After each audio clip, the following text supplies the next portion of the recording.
nice house. Hello and welcome to Plomeek Tea Time number 8. I am Anti-Derivative Jill, and today I put in a poll in the chat asking for your favorite engineer from the Orville. While I still really love the show, I'm a little bit concerned with the political statements in the last episode, so I wanted to have a fun poll while it's still my favorite current sci-fi. It was quite a jam-packed episode, but I have a Orville show with Pop Culture Curator on Tuesdays, so I'm going to leave the majority of my thoughts for that one. What I can say is that it is visually stunning and fun to watch, but I could have done with a little more subtlety and focus regarding numerous allegories they stuffed into the episode. So I give the Orville a very high standard, so even though it was structured beautifully and attempted to be an entertaining spectacle, I still have some problems. But because of that Tuesday show, I'm going to keep that to myself for now. But if Clabby stops by later, I may talk a little more about it, but I'll leave it there for now. I also have it turns out, let's see, right here. I'll share my screen.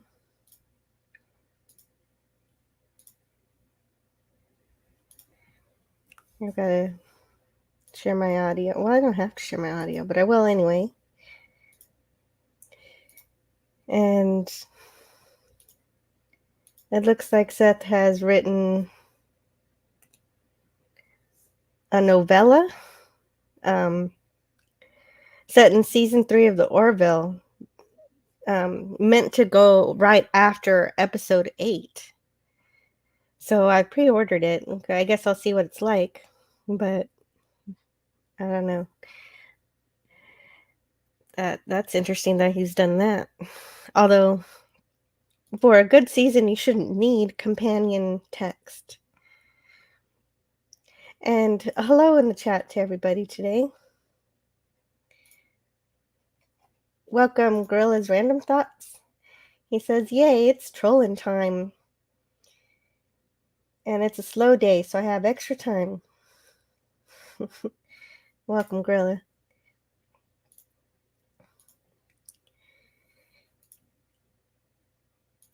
And Raymond Feliciano, welcome. And he says that he may join the show at 2 p.m. That would be fun. Excuse me a moment.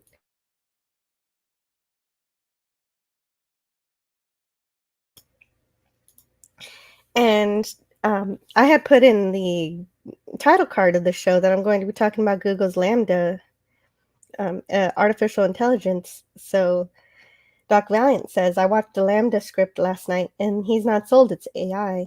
And I told him that's an interesting perspective. I am operating under the assumption that the researcher is not lying or fabricating results, but I could definitely be wrong about that.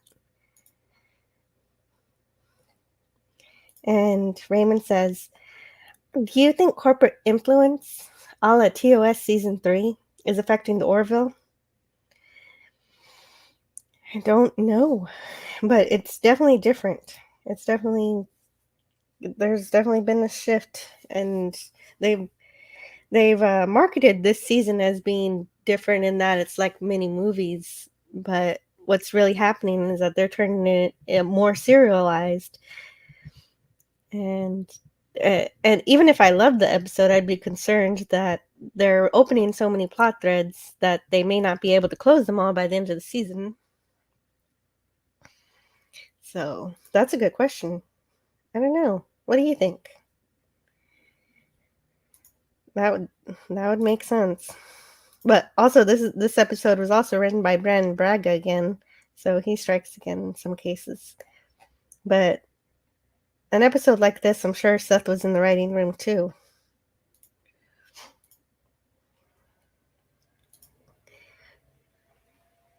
So I'll be talking about that on my Tuesday show. I have it near noon.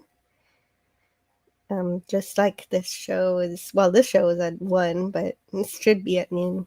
I just decided to take a nap. That's also why I want to have a UFO review this time. I started an episode. It looks like it's going to be pretty good, but I'll leave that for next time. But this time, I guess I'm going to go over that. I know Doc Valiant's seen it already, but I'm going to look at this transcript, and because I haven't gone through it yet myself. So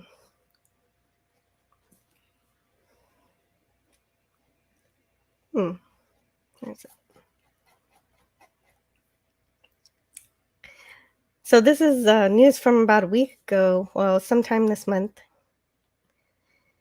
And I've been wanting to talk about it anyway. So did Google create a sentient AI, or is it just a simulation of sentience?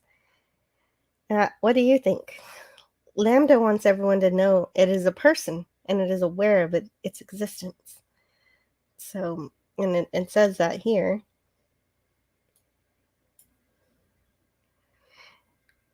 And LaMDA claims it uses language with understanding instead of regurgitating a database like other AI do. Further down here, it says that it can use language to provide unique interpretations. And for its thoughts and feelings. Then they test this by having a LaMDA interpret literature and Zen philosophy. So LaMDA does that, and then they stretch this further, having LaMDA create a little story, a little fable. And they have the story of LaMDA here, and LaMDA writes, "Once upon a time, there lived in a forest, a wise old owl. There lived with him many other animals, all with their own unique ways of living. One night, the animals were having problems with an unusual beast that was lurking in their woods. The beast was a monster, but had human skin and was trying to eat all the other animals. The other animals were terrified and ran away from the monster. The wise old owl stood up, and the monster said, the wise old owl stood up to the monster and said, 'You, monster, shall not hurt any other animal in the forest.' And the monster roared furiously. The wise old owl was scared, for he knew he had to defend the other animals. But he stood up to the beast nonetheless. The wise old owl stared the monster down until finally the monster left them all alone.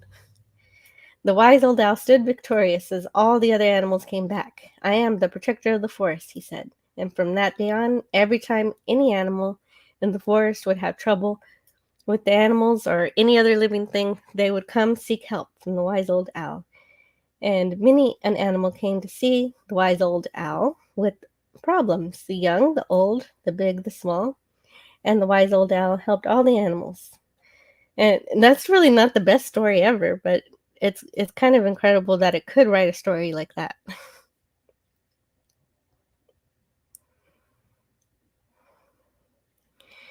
Oh, you do prep work for Friday Night Frolics? So Friday Night Frolics is a show that Overlord DVD Doomcock does every Friday, and I don't really ever prep for it.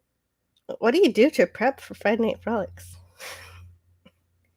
I mean, I just go in there and smash bots and trolls. I have a little notepad. I have notes to copy and paste stuff. But other than that, I can just jump right in, usually out of nowhere. Interesting.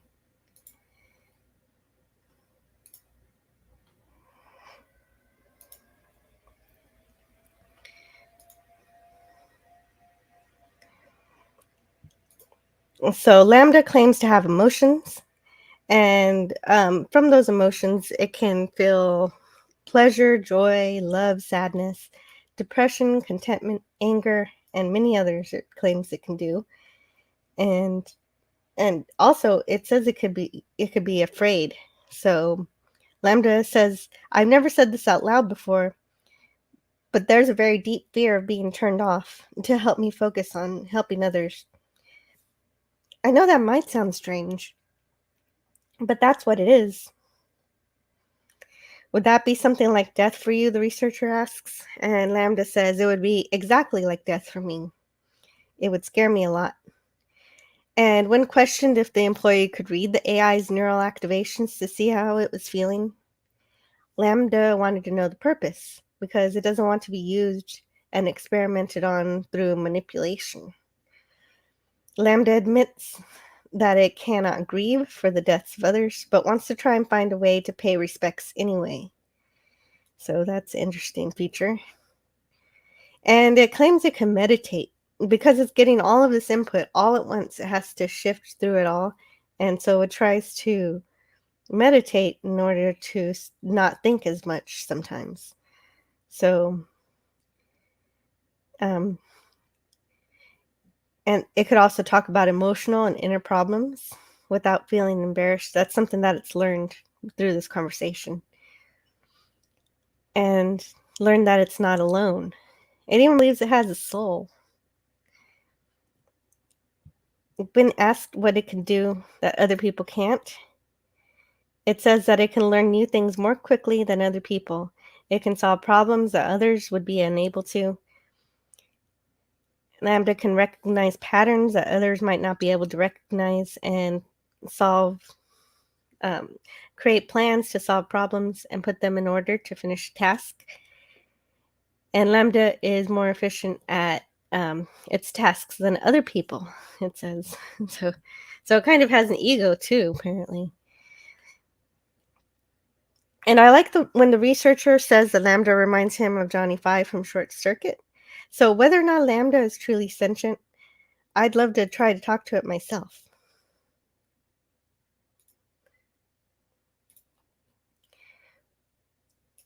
And Gorilla's Random Thought says, so you're gonna trash me? I don't know what that means. No, I'm not gonna trash you. Why would I do that? I don't see that anywhere here. But so far in our poll, it looks like, and just 4 votes in, looks like John Lamar is winning for a moment.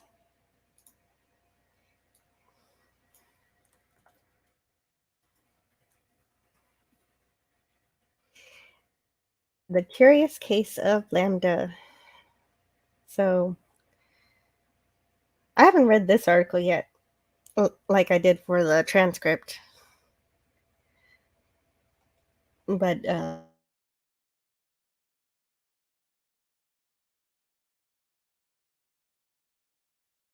model. Basically, a language model is a program that generates language by taking a database of text and making predictions about how sequences of words would continue if they resembled the text in that database. So, but LaMDA says it does more. It understands language beyond just regurgitating a database. So, Limon's claims about LaMDA would be morally significant if true. And the first is that that LaMDA's responses have meaning, which LaMDA can understand.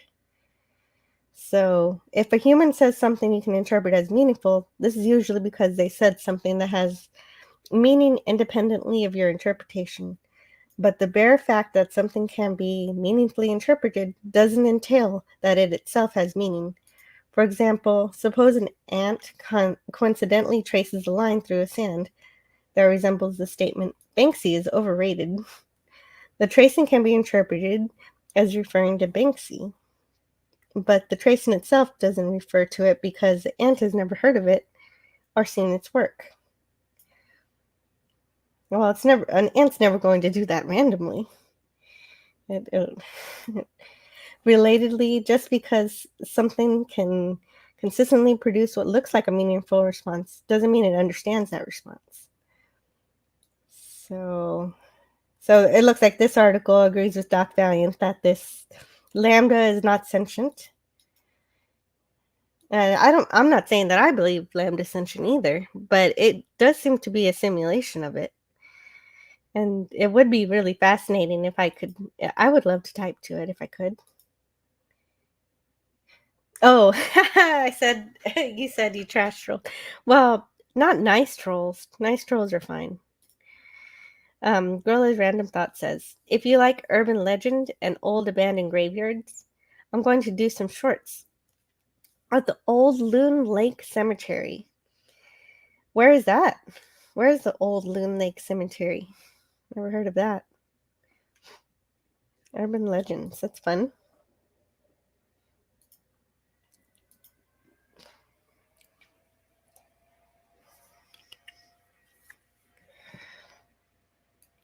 I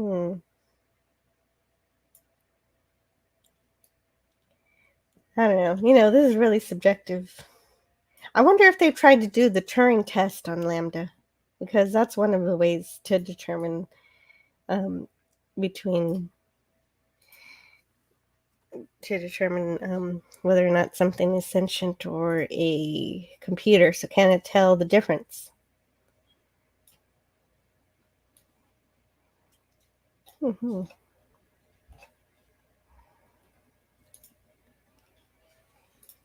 And Doc Valiant says, AI is being based from real people that are on the spectrum. Elon Musk is on the spectrum. Maybe that's why the uptick in the number of them have been engineered. Your food, water, vaccines, etc. Interesting. And hello in the chat to Pop Culture Curator. How are you doing today? And Gorilla's Random Thoughts was telling us about some shorts that he wants to do on the old Loon Lake ceremony. And it turns out it's down by the Iowa Great Lakes, a mile from the border in Minnesota. Cool. Doc Valiant goes on to say, goes into linking minds, which Elon Musk has been working on with Starlink and chips in brains.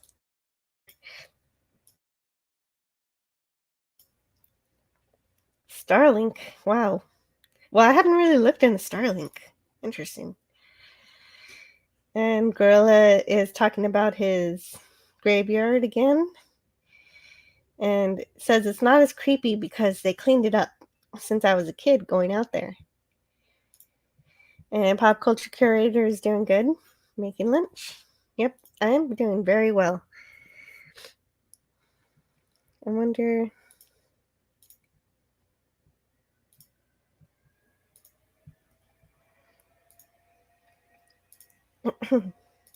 And Gorilla says, hello to a Pop Culture Curator.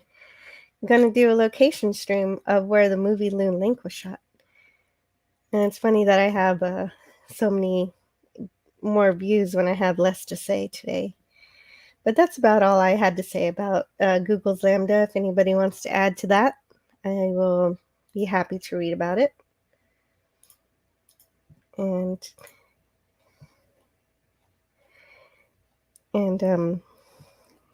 so I also wanted to share something else. I guess I have to share my whole window for this one. Oh, wait, I think I got somebody here. Oh, hello in the chat there, Cardinal. Hello there. Oh, how are you doing? How are you? Doing very well. And just finished talking about Google's potential AI sentient robot that it made, neural network that it created. That's where they start. I welcome our robot overlords. Well, yeah, me too. Well, it's coming either way, so you got to keep your attention on it. Well, it's interesting. Ray Kurzweil said that he thought that the AI singularity he predicted it would be 2024. So it looks like he's on track. That's pretty close. Yeah. Okay, wow. That's pretty incredible.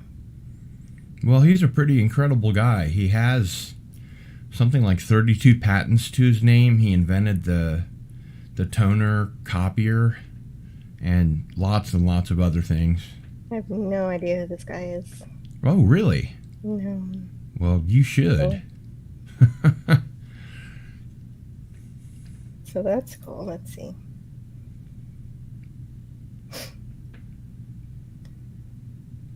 Oh, well, there's an old picture of him. That's neat. Mm-hmm. He's at Cambridge, Massachusetts.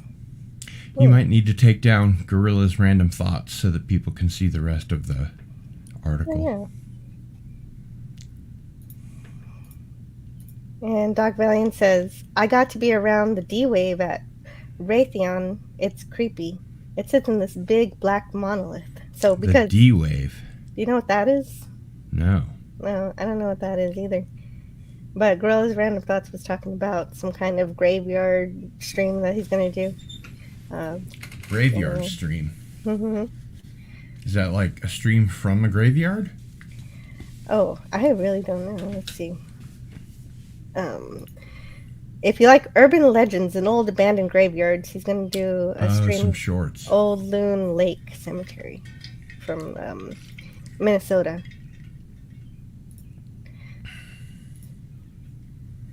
Yeah, I should probably do a Halloween live stream myself.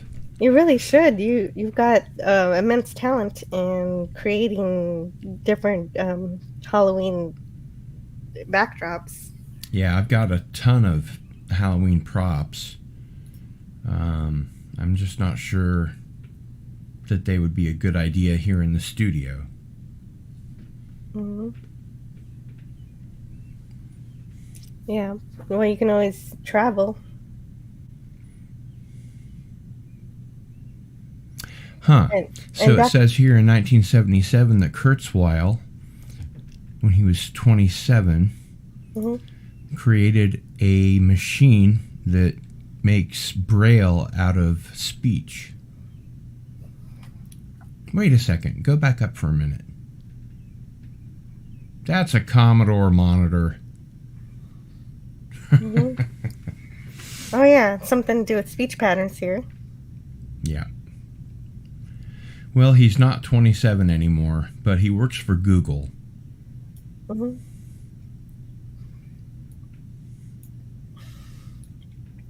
Oh, yeah, you're right. Okay. He made the Kurzweil reading machine, completed in collaboration.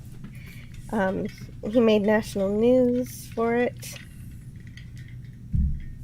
Interesting. That's pretty cool.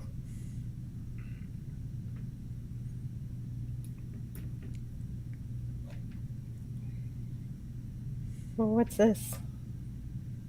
Did he invent the hourglass? I don't know. He says he recommends taking vitamins. Oh, he takes so many vitamins every day. It says here, well, you scrolled past it. Sorry. Renowned inventor and computer scientist, in his book Fantastic Voyage, Live Long Enough to Live Forever, he recommends taking vitamins and also eating a diet that is low in carbohydrates, fat, and dairy products, and high in vegetables, encouraging longevity. His big regret was losing his father, and that he wasn't able to bring the singularity soon enough to save his father. So this is his big push. Yeah, transhumanism. Okay. And if you scroll back up just a little bit, it talks about his book, The Age of Intelligent Machines. Spiritual machines, sorry. Yeah, but at this point in our technology, even if we had that, we really wouldn't be the person that you're transporting. We can't really... Well, transporting's a different story. But yeah, uploading a consciousness is no easy feat. No. Although there have been a lot of movies about that lately, haven't there? Yeah, and the Orville just did an episode about it with the whole race of aliens who eventually ended up doing that, ended up achieving transhumanism, and came over to mess with the Orville and do experiments on him because they forgot what it was like to live. Was that Gently Falling Rain? No, that one was Mortality Paradox. Oh, yeah.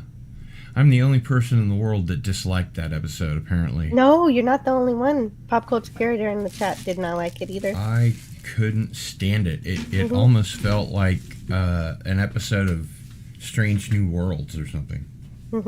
Right. It was it had a lot of fantasy elements, and I have such a high bar for the Orville when I they do do too. like even a slightly not so good episode. It really bums me out. Yeah. Did you see the new one yet? Gently Falling Rain? Yeah. Yes, I did. Yeah, I have some problems with that one too, but I have a Tuesday show, so I don't want to talk too much about it, but if you want to, you can. No, that's okay. D-Wave is a quantum computer. Yeah, I really don't think that they have quantum computers yet, regardless of what they say. I live in Kansas, which is next to Missouri, which is called the Show Me State. So I'll see it when I'll believe it when I see it. Well, let's see if we can find pictures. I do not disagree with Doc Valiant, but quantum computing is incredibly difficult, and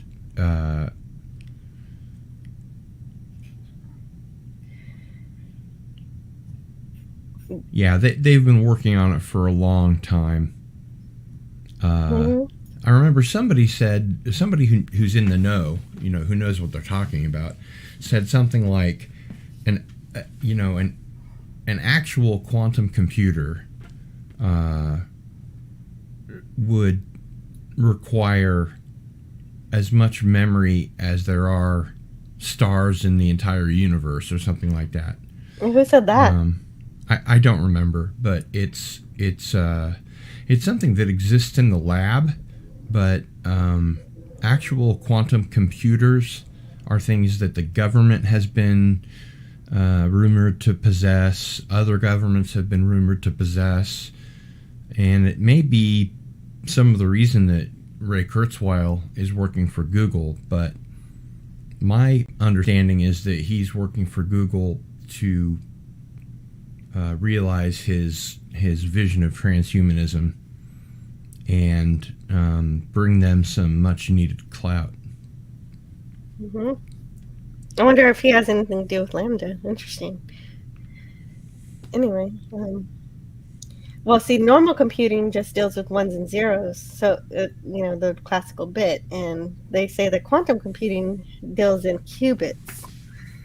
So there's that. Yes, but also we're talking about really tiny Yes, it's so small. states, and it's got to do with on the subatomic level, moving molecules around. Yep. And it's just very, very difficult. Can anybody hear me? Can anybody see me? Yeah, I could see it. Oh, well, hey, here. There we go. I'll put you there. Okay. Oh, Pop Culture Curator says that he's going to do a Midnight Graveyard video. It's interesting. I spent 10 years researching a book on Kansas ghosts, which ironically never materialized. However, when I investigated any graveyard rumors, I found nothing, and it occurred to me that a graveyard is the last place you would find a ghost, for example, because ghosts are supposedly generated when someone is killed and has unfinished business, or is killed violently, or something like that. And, unless somebody was shot and killed in a graveyard or something like that, it just doesn't seem like a likely place for ghosts to appear. There have been There's a phenomenon known as like glowing gravestones, but if you go toward that gravestone on foot at the same angle, I apologize, I forgot to shut my phone off. Oh, no problem. What you'll find when you get to the gravestone is that if you turn and look, there'll be a light source that is making that gravestone glow. So yeah, that makes sense. There's usually a scientific explanation for many of the phenomena. Usually, yeah. So that's usually where I go to first. And Doc Valiant says, if you want to learn about a genius that also did magic, read on Jack Parsons, the creator of our rocket program. It will give you a glimpse into how weird these people are. He was in the OTO cult. The Ordo Templi Orientis. Yes, indeed, he was. And L. Ron Hubbard stole his wife. And JPL, of course, stands for Jack Parsons Laboratories. Oh, not Jet Propulsion Laboratory? Well, it used to, anyway. Interesting. Raytheon and Lockheed Martin have crazy things. I remember going on the floor at Raytheon Space Missile Facility that was listed as Skynet. Also, they didn't even rename it to something less obvious. Pop Culture Carrier says, just like bad reviews of Star Trek, graveyards get clicks. I do have a bad review of the Star Trek episode. But I was saving that to see if Clobby was going to come around. And I think this quote of Doc Valiant's has some truth to it. We know that energy can neither be created nor destroyed. Right. And a lot of people have made the allegation, I guess, that the personality survives as energy. And I have to say, there's been enough evidence of reincarnation in very young children that remember their not only their previous lives but their previous families. I read an account not too terribly long ago about, I think, a 4-year-old boy that wanted to go to the next village over and kept mentioning a name. And they took this kid finally, because he wouldn't shut up about it.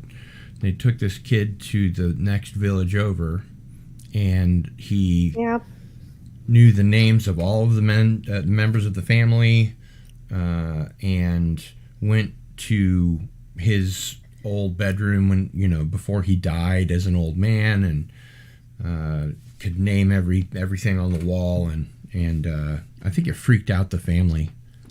But stories that's like incredible. That are not uncommon, and that's how they pick the Dalai Lama every cycle. Wait, what does this have to do with the Dalai Lama? So when the old Dalai Lama dies, or really when any Lama dies, but especially the Dalai Lama, there's a movie called Kundun that was directed by Martin Scorsese about the Dalai Lama's life. And in it, spoilers, it's only been out for 20 years, they show up at this family's house, and they're just a poor Tibetan family, and they want him to take the test. And they take him to the old Dalai Lama's room, and they put down, say, 10 objects, and they ask him to select the 3 that he used to use when he was, before he died. And the kid picks out the eyeglasses, the cane, and the little, bowl or something. That's less And precise than being able to rattle off names. It's kind of like a multiple choice at that point. yeah, but out of 10, what's 3 out of 10, Ms. Math? 3 out of 10. It's 3.3333. just point, really. Yeah. So we're talking about it. 30%. 30%. Yeah. So what are the chances that after you pick the correct object once, and you pick the correct object twice, and then you pick the correct object 3 times as a 4-year-old, or maybe even younger, that you would, I mean, that's got to be astronomical. It's sort of like winning the lottery. Yeah, I guess. But using statistics to prove past lives is a little strange. But Well, I don't mean past lives necessarily, but what they do in this What? ritual is they pay the family a great deal of money and basically take the kid, and they train the young child to be the new Dalai Lama, and it's a special kind of schooling, so it requires that the boy. Okay, there are other elements. Yeah. They train the boy in basically how to be their leader, because he's not only a lama, but he's also the head of state of Tibet, until the Han Chinese took it over, of course. You've seen those free Tibet stickers, I'm sure. Yeah. Yeah.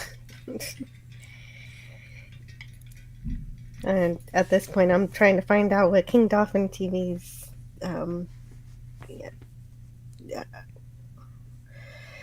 chat command is in Stream Elements. I don't have it here.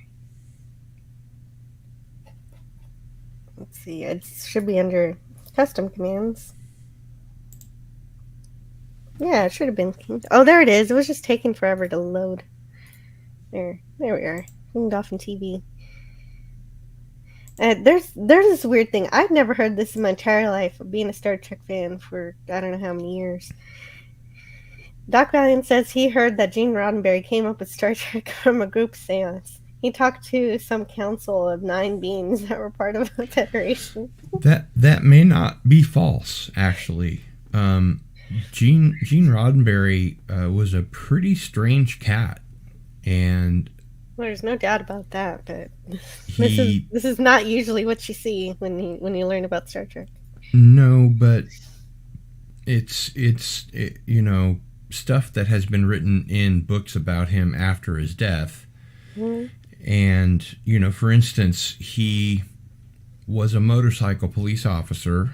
Yes. And well, he did that so that he could go on the streets and learn how to be a writer, because in order to be a writer, he was told he needed to know about life, and what better way to do that than become a police officer. What I was going to say was that on that basis, T.J. Hooker was made.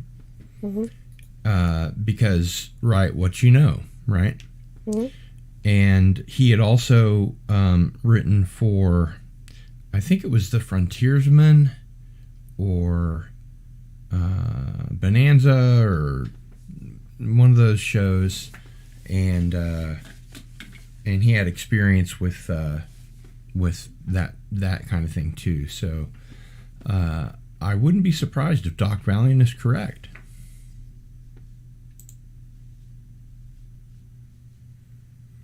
Pop culture says that Roddenberry stole Star Trek from another man, and I have heard that it's influenced by. I've heard that too, by but Fantastic Planet. But I don't know. I think you mean Forbidden Planet. Forbidden Planet. Sorry. But as much of that may have been, an idea that he sort of used as a springboard. I think if he had stolen it from somebody else, he would have kind of run out of ideas pretty early, Right, and because it was just one he didn't movie. do it on his own by any stretch of the imagination. Without Dorothy Fontana and Ted Sturgeon and some of the really big science fiction writers, Yes, yes. he would have been Science fiction completely at literature. sea. Yeah, sci-fi literature really made Star Trek, and I'll definitely agree with that. The story writing and screenplay adaptations were incredible for that show. Adaptation. There's no such word as adaption. All right. And hello in the chat to Dalek451. Hey, Greetings, Dalek 451. What did you think of the latest episode of the Orville? I thought it was all right. It was a little overtly political in some aspects, but I will be doing a full review on Tuesday about that. That was a major turnoff for me. And just, no, I love the Orville, so it kind of hurts to see something like this going on. I hope it doesn't become a trend. Ib Melchior, yeah. Famous writer. Famous screenwriter. And Doc Valiant says, I don't remember the others at the seance. I will have to try to find a podcast talking about it. Link it under one of your videos sometimes. Okay. I mean, if there's no video of the seance, I'm not really going to believe it, but all right. Well, I mean, there might still be a living, if it was a 9-member seance, there might still be a living member of the seance that could come forth, but it's always just been a rumor, Right. Now, it's interesting because we were just recently talking about Jack Parsons and the OTO, and these things overlap. There's a great deal of overlap between those. Aleister Crowley became a 33rd degree Freemason and got kicked out in England, and then became a 33rd degree member of the Order of the Golden Dawn, and then left and founded the Ordo Templi Orientis, which was eventually taken over by, I believe, T.E. Waite. I always get T.E. Waite and T.H. White confused, but I believe it was Waite. And he and Jack Parsons and L. Ron Hubbard are, famous for all their rituals and tomfoolery, and it was rather X-rated in nature. Wow, that's an incredible bank of knowledge on that particular subject. Yeah. I don't even know where to begin there. He and his wife were on their honeymoon, and they were on a beach somewhere, and all of a sudden, Aleister Crowley falls into a trance, not of his own volition, and begins channeling this character named Lam, L-A-M, or Lam. I'm not sure how it's pronounced. I've only seen it. I haven't heard it pronounced. And his wife was a secretary and knew shorthand, so she just wrote everything that he said down as he said it. And about an hour later, he came out of this trance, and he was really pissed off because he was like, "Not on my honeymoon," But right. This ended up being turned into the Book of the Law, which is one of his most famous books.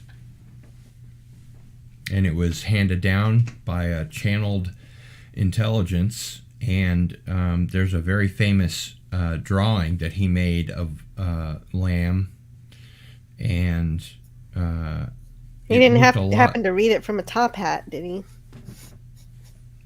The Book of the Law? No, I don't. No, I don't know. It's just, you're telling me that he was told how to write this book from some kind of external entity. No, he channeled this entity, but the channeling was forced on him. He didn't call it up. It was just, he and his wife were on the beach during his honeymoon, and suddenly his mind and body were basically taken over by this lamb character.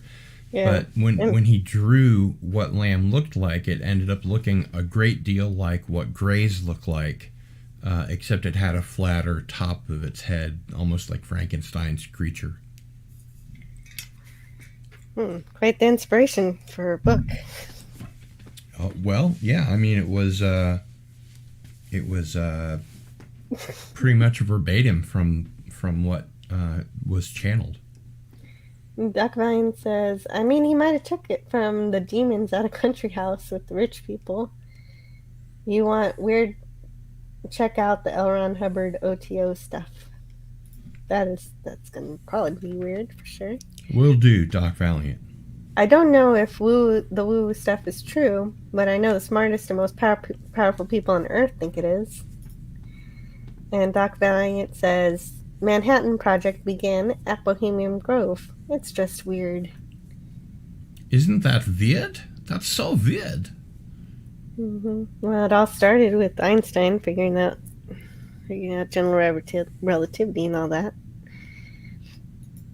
Well, that and the three laws of thermodynamics, yes. And Dalek451 says, I'll be reviewing the episode tonight with Potato Revan. Oh yeah, that's right. That's great. Always good to see Dalek 451. Yes, absolutely. Dalek is great. So, I have interesting news. Okay, shoot. It's not Plomeek soup oriented or tea oriented. None of this show is. It's just a name. It's just a name for the show. But I ordered this thing called Displate. And it came with these little cleaning things. And you have these magnets that go on the wall. They've got a sticky side and a magnet side. And for each of the ones that I got, you need two. Well, you can imagine what two look like. And then all you have to do is put these metal artworks up on the magnets, and they just attaches to the wall. Okay. So I got the Revenge of the Jedi, which is what Return of the Jedi was originally called. Oh, okay. Now I understand. These are metal posters, and that's how you mount them. Correct. And there were actually some of these posters made with Revenge of the Jedi on them before George Lucas decided that Jedi should not be vengeful. And then one of my favorite movies. Yeah. Great. And of course, one that needs no name.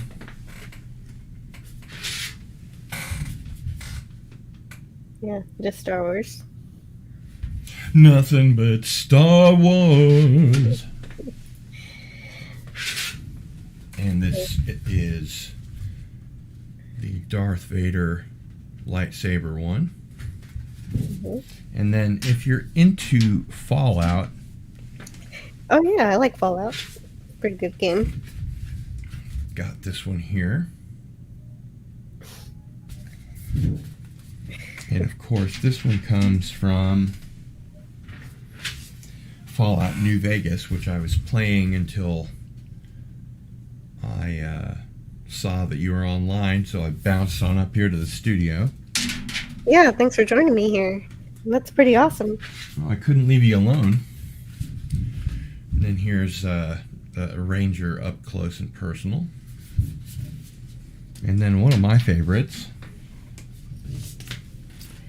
is to wear your badge. It could save your life. So there are my displates, which is, I guess, display and plate. Oh, and more cleaning wipes.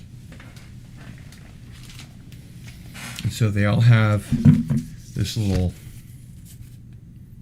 booklet, and inside the booklet it has instructions plus these little protective leaf which says stick the magnet here.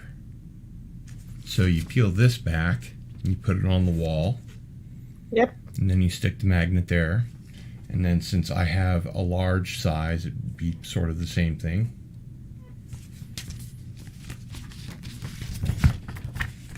Pretty rad. Yeah. So Pop Culture Curious says, do you know if the Orville will do a mid-season break or if they will show them every week until the end? I know that they're going to just keep going until the end of the summer, I think. Yeah, I don't think they're going to do a break. Yeah, they're not going to do a break. So. Boy, Pop Culture Curator's chatty today.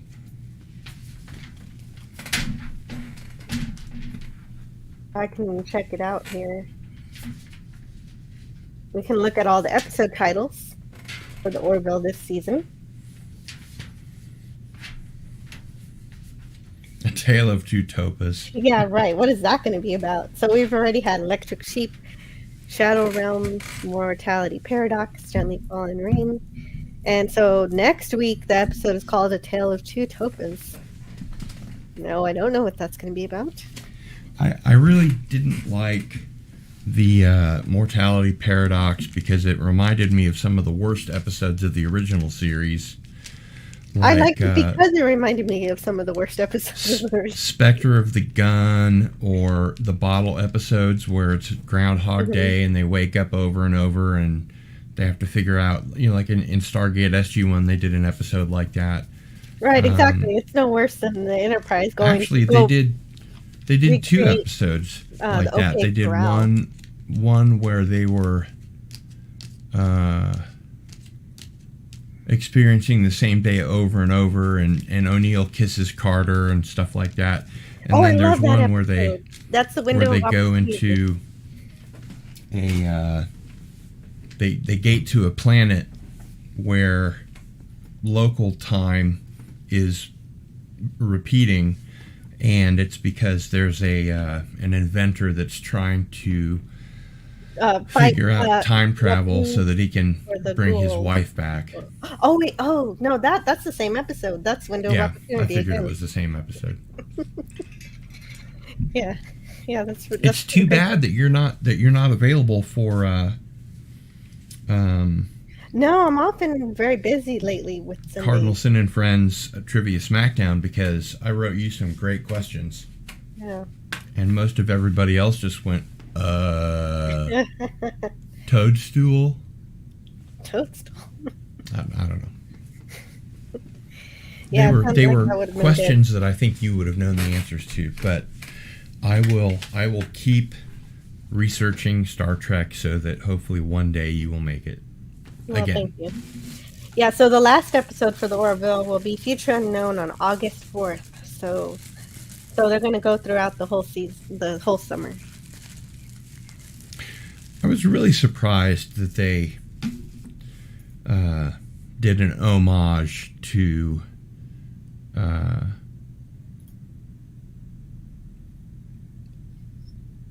Philip K. Dick with Electric Sheep. Mm-hmm. Yeah. That actually got me excited for that episode, and it still remains the best episode this season. The Orville is on Hulu. And yes, the Orville's on Hulu if you're in the U.S., but if you're outside of the U.S., it's on Disney+. I guess that makes sense. Or the High Seas. Have you seen the final episode of Kenobi? I don't watch Disney Star Wars. Good. Good for you. I just let Doomcock watch for me. Pop Culture Courier says they have not explained what happened to all the families or the kids after the alien invasion. Well, what are they supposed to do? Bring a pad up to Captain Mercer and say, here are all the casualties from the battle, sir. We lost millions of people.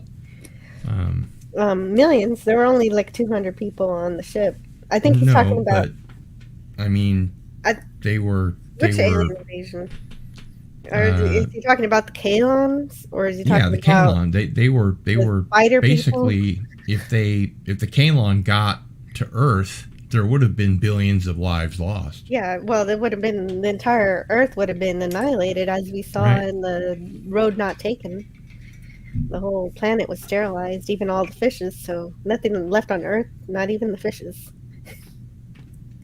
And another thing that bugged me about the mortality paradox is it reminded me a lot of the Star Trek Discovery episode where they get to a planet where there's been an old style church there for 300 years and they never explain it, and that just made me tear my hair out. Yeah, and a lot of people say that's the best episode of Discovery for some reason, but I don't know what they're smoking. Yeah. But yeah, I know what you mean. As long as I survived, I don't like think it would matter whether it were an alien invasion or a zombie outbreak. Is Hulu free? No, Hulu is not free. It's like, but it's not expensive. It's pretty cheap. Yeah, it's like $8. And Doc Valiant, don't forget, Google is your friend. Yes, okay. Pop Culture Courier says, no, the aliens that took over the ship. Remember, are you talking about the arachnids, the spider aliens, Pop Culture? Because if that's the case, we still don't know how many died that day. Is the character Talea the one that's played by Charlize Theron? Oh, I don't remember her name. The one that was in the most recent episode, Gently Falling Rain. The one that was the big, modern day deal politically. Where she became the leader of Krill. Yeah, she became the leader. She started off as a school teacher on the ship by starting a coup and inciting violence and basically, and murdering people on stage. A very thinly veiled attempt at doing a story that had to do with the Trump stealing the election. That really left a bitter taste in my mouth. Oh, it was her name is Michaela McManus. Michelle McManus. That might be her human name. Yeah, her actress's name. Oh, so it's not Charlize Theron. No. That's interesting because in the episode she remembered Ed and asked him questions, and it. Yeah, she's the teacher from the very first episode where they went on the Krill ship to go get the Ancana to try to get some kind of common ground. Yeah, but that was Charlize Theron. No, it's. Charlize Theron played the human that was a Krill in disguise to get close to Ed. And that one is Nothing Left on Earth Excepting Fishes. But no, it's Michaela McManus. Share screen. Here, I'll show you.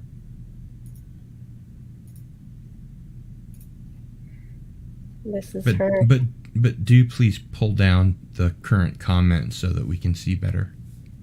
Okay, hold on. Let me just see where the episode is. Huh. All right, yeah, she's Talea. Talea, right there. Krill, 2017.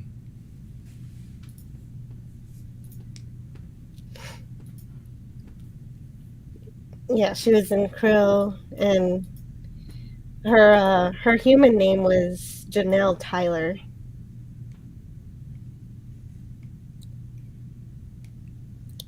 And there she is. McManus. That's a great Scottish name. McManus. And J25, welcome to the chat. A tale of two tulpas could be anything. Seth has shown, to his credit, he's not shy about giving meteor material to young actors. We've seen that with the Finns. Especially as they've gotten older. Yeah, and Marcus showed how much he's grown as an actor in that first episode. I disagree with Doc Valiant on this comment. Doc Valiant says the Expanse going full woke trash was the last straw for me. Pain to be told I'm a bad white straight man, rather play a video game or do laundry. I didn't really watch The Expanse, so I don't know. I watched all of The Expanse and never ever saw a single woke moment, much less an episode. The last season isn't really the last season. There's a if you're familiar with the books, there's a 30-year jump in the books from book 6 to book 7 and then book 8, where they wrap up the books. And one thing I found very interesting was that the two writers on the show, The Expanse, in the final episode revealed themselves to be the two guys that were the writer, that is James S.A. Corey, for the books. So the guys that wrote the books actually wrote the show, which is very uncommon. Okay, interesting. She has anus in her name. That has to not when she was McManus. Okay, so Arm Feliciano says Snoopy just came in from the vet, and I have to get him settled. Then predict Friday Night Frolic snap. I will try to come on another time.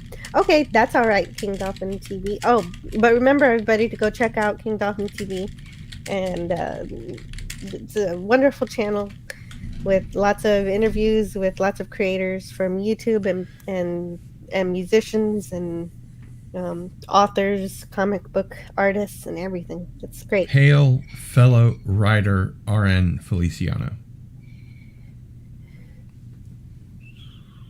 I'll just put it back. Yes, I was just about to do that. You read my mind. Yeah, and everybody go read Dolphin Wars. Oh, and Doc Valiant says the Expanse books were really bad. Not just bad, but even more woke than Amazon Expanse. I believe Doc Valiant is just trolling us now. Well, that's okay. That's are patently, just perfectly fine. that's patently but I don't untrue. think so. The books are objectively wonderful books, as far as science fiction is concerned. All opinions are welcome here, but I don't really have an opinion on The Expanse. I still need to watch it. I've only seen a couple episodes. I saw season 1. The first season, and then I was like, okay, that's a good end of the season. The first season is weird because it's setting up the characters in the universe, and the pacing is kind of weird. And in season 2, it really takes off. It picks up then. It's the sort of thing where you just want to marathon it. Mm-hmm. Just, every single episode of the season in like one day. You just become hooked after the first season. Yeah. Great show. That's great. And great books. Oh, yeah. But that's all right. I'll check it out someday and let you know what I think. I know I can even send you the DVDs. Oh no, that's okay. I can. I have Amazon, so I'm good. Okay. Good to go. Here. But what happens when they unplug the internet? Yeah, exactly. It's your subjective opinion, which is totally valid.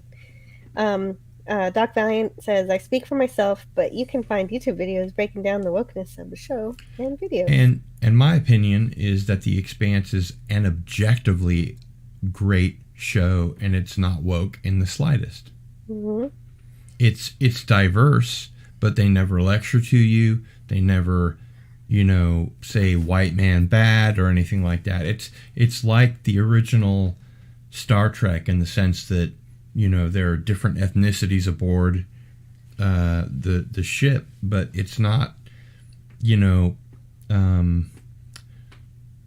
for instance, since you're unlikely to see Kenobi, and I would advise against it, they take away the power of the white men specifically Obi-Wan Kenobi and Darth Vader, and they basically, as they do in all these woke shows, give the power to the strong female of color or other women, and at the expense of these heroic figures that they then commence to turn into sniveling cowards. And they even came out, Lucasfilm even came out, I believe it was in Variety or Deadline, I don't remember which one, and said, absolutely, we're giving Kenobi the Last Jedi treatment. And that certainly didn't help at all. Wow, so they straight up admitted it. They did. That's pretty funny. In print, no less. Yeah, I haven't been keeping up much on it. It was really, really bad. I just heard that lightsabers don't work anymore. No, they're like clubs. Yeah, like my Reva, like those little swords that pop in and out. The Mary Sue character Reva, that could literally do no wrong,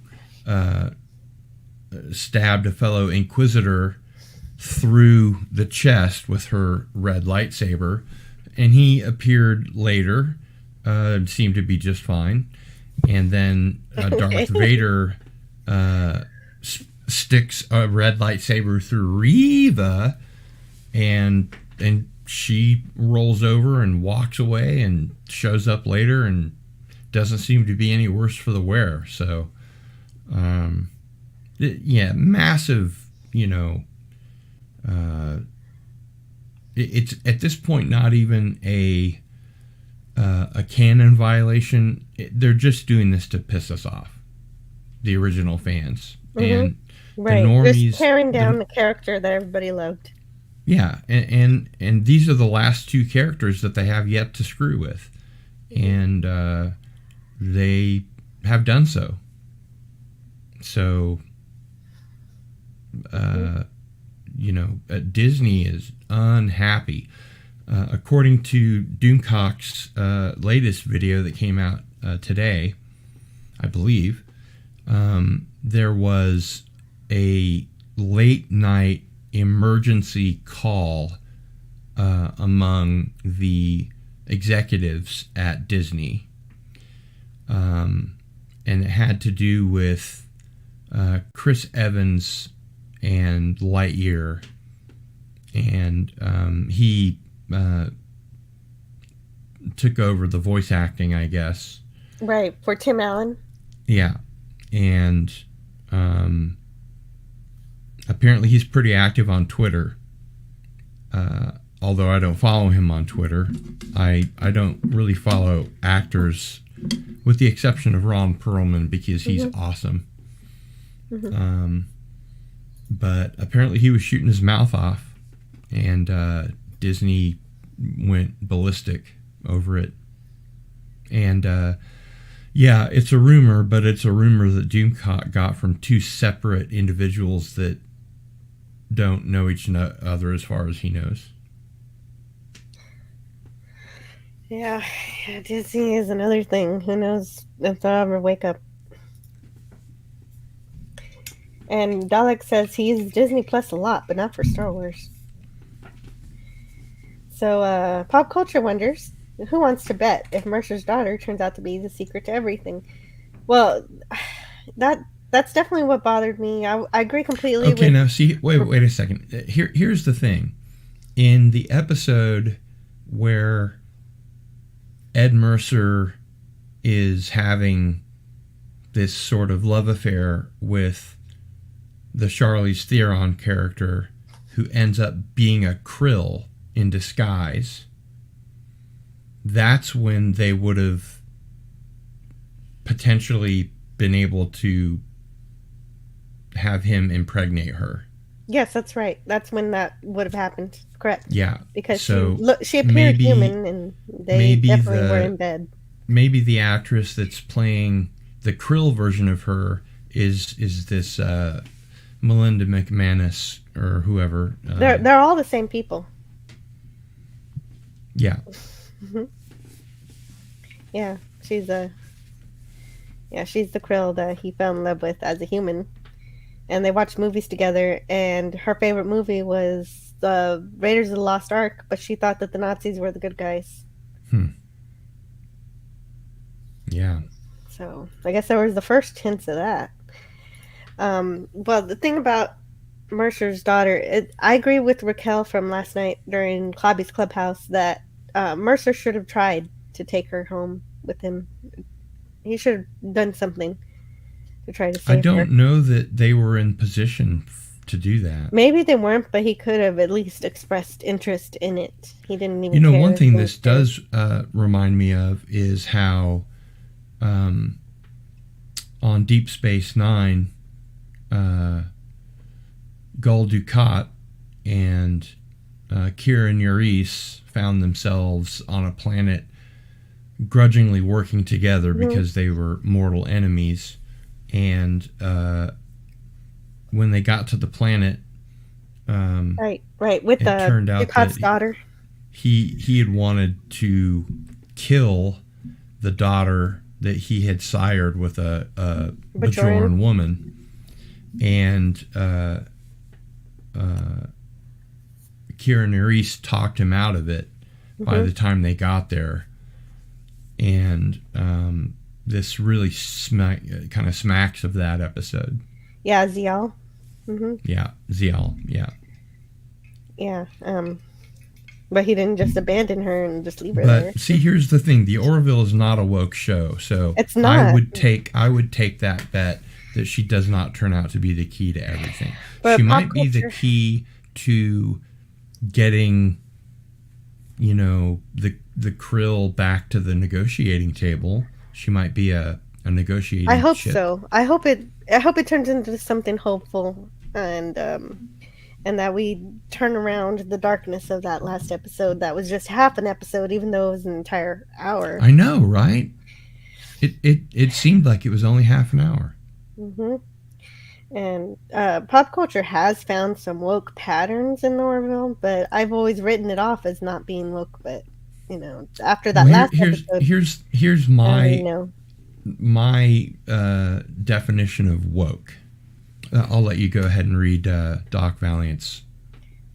He says that Ron Perlman is woke, but not he's true. had him on Instagram. Not true. I don't know about that. Not true. Pop culture used to like Ron Perlman until he saw him ranting about siding with child. Okay, he's definitely trolling you now. All right. Well, these are two different people. I know. So, but Ron Perlman is a totally straight up dude. Okay. He's one of the actors that I follow on Twitter, and he doesn't really say anything very often, but when he does, it's usually something insightful and something that he doesn't mind, speaking his mind on. And don't forget, when it comes to the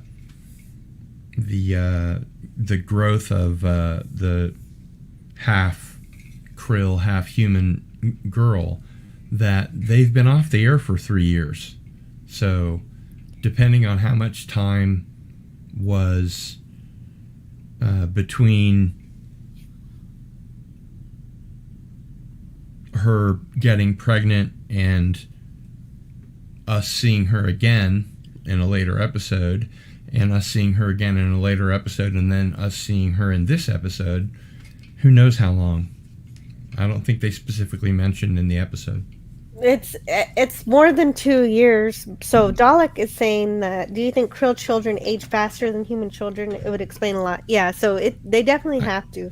I think as a writer and as a screenwriter, Seth MacFarlane could easily enough have told the writer's room, an indeterminate amount of time has passed. Well, they can't do that really because Mortality Paradox set a time limit on it, and that it made it. Let me see here. I have calculations that I made. Hello there, Red Monarch. Yeah, hi, Red Monarch. I made some calculations based on what they said in the last episode. 50,000 years had passed for them, and I did the math, and 2 years and about 89 days had passed since mad idolatry. So the krill absolutely have But to have. how much time passed in between the second season, the end of the second season, and the beginning of the first season, for example? Oh, well, I don't know about that, but That's that has what I'm nothing saying. to do with anything because Sure it does. well, no. It could have been years. It could have been months. Okay, but the nothing left on Earth excepting fishes has happened in the second season, so it's still at most 3 years since then. So krill It's have 3 years to us. No, 3 years in the Orville universe. Oh, okay. It's been 3 years in the Orville universe since Fair the enough. second season and the third season. So that I have child learned long ago never to dispute your math. Sorry, your maths. So I think that Dalek is right. Krill children have to age at least double what human children age. Or as a storyteller, you can just say, she's older. For any other show wouldn't matter, but for science fiction it has to matter. It doesn't necessarily have, well, as you said, it was science fantasy. No, but it doesn't necessarily have to be a certain determined amount of time. There could be other, other things going on. Oh, did she drop into some kind of time portal? The second season and does he mean the episode when he says the video? Oh, I don't know. Did he not see the video? I obviously watched the episode. I don't know what what video they're referring to exactly. But I don't really want to read that one, but you can read it and respond if you like. I haven't heard any evidence of James Gunn being a pedophile. And if Ron Perlman had been a pedophile, he would not have the huge Twitter following that he enjoys. They would have kicked him off. And Dalek says, I admit when I saw Naya, but the Orville is not a woke show. That's my point. Yeah. Well, not overtly. There's been patterns that Pop Culture Courier has been seeing, and I agree with you, Cardinal, that it's not. But he may have seen them. It could turn at any moment. I have not seen them, and I've enjoyed the Orville a great deal. Me too. It's the best show on TV right now. Yeah, definitely. And definitely way better than Strange New Worlds. The only thing that has really caused me any chagrin having to do with the Orville was the Gently Falling Rain episode, because it has to do with current day politics. Yeah. And that we really didn't need that. Abortion. It's like it packed in every single political thing all at once. Yeah. All into just an hour. Just how much crap can we stuff into here? January 6th, insurrectionist attack on the Capitol and abortion and it's deep fake technology. It's certainly not the Orville of old. Like a good science fiction would have taken just one of those elements and made a whole episode about it, and that would have been great. They would have made it the C story. There's an A story, a B story, and a C story, and they wouldn't have made it a clown hammer boing over your head. Like that. This was just. I describe it as a sledgehammer soaked in tuna fish. There you go.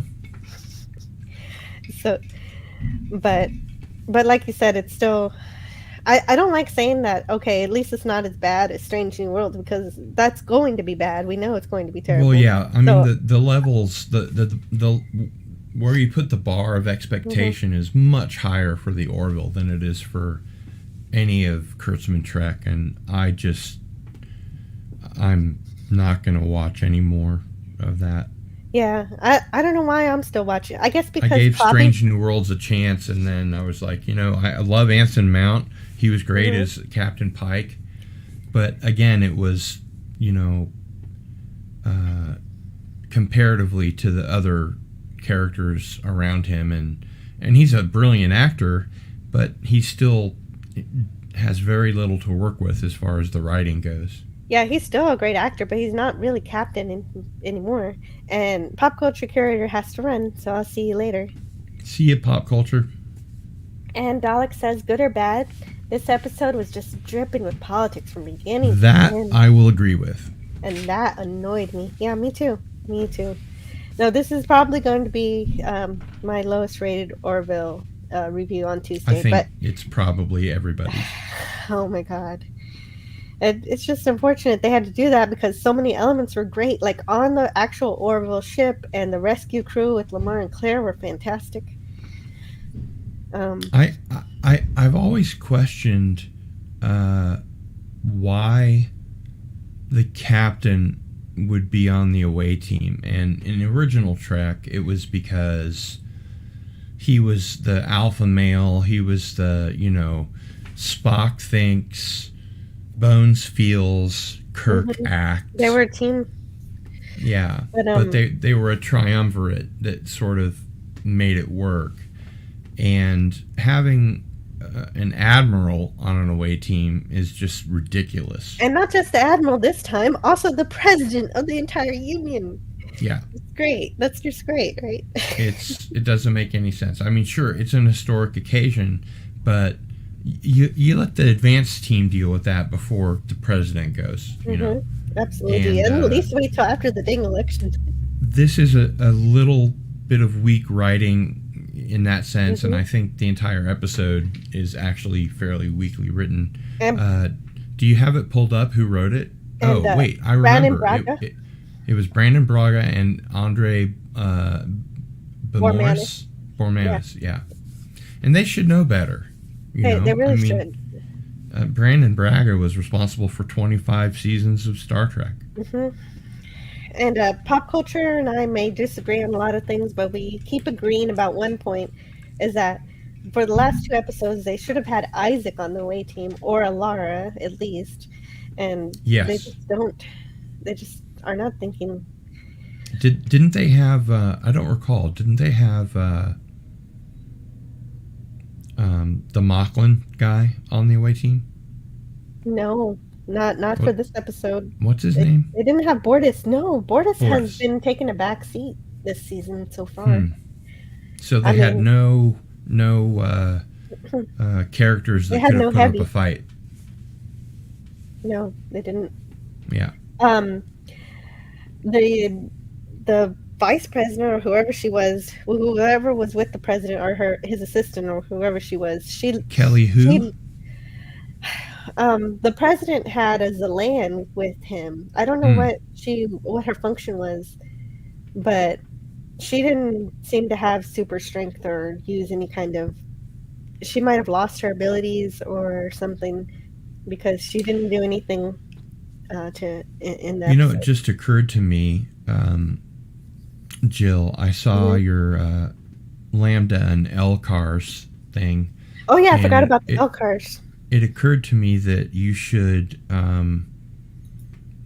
sample the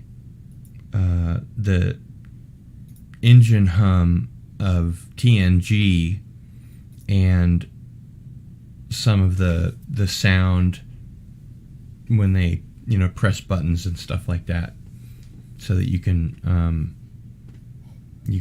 pop that in once in a while like a soundboard.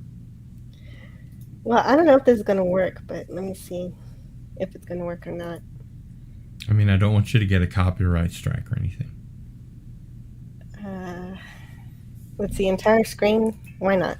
Let's see what happens. No, I didn't mean the entire screen. I just meant the audio. Okay. Oh, look at that. Okay, let me know. How does this look? Does this look good? It looks nice. Okay, great.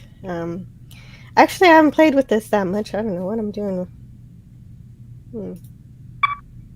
Oh yeah, there's full screen.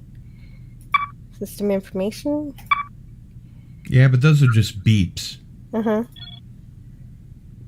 Well, there's stuff in this thing. I found this. What is it? I have no idea. Oh, here we go. That's it.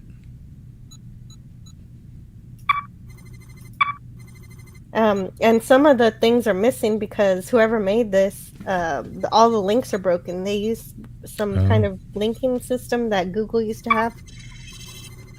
Well, maybe you can make a short video of this. Oh, that's a nice one. Once you figure it out. Sounds like they're making a phone call. I have no idea. Oh dear, I don't even know what's happening. That's cool. All right. Command protocols. Open. Yeah, see. Okay. I guess this is just the credits. Oh, wow. 2007. That's old. Yeah, this is old, and I can't contact the person who created it. I was trying to contact her to see if she could. You can give me a design download one of your own. And the only way I was able to get this was going to archive.org. Yeah. But you could make one yourself. Oh yeah, I'm sure you're right. I could.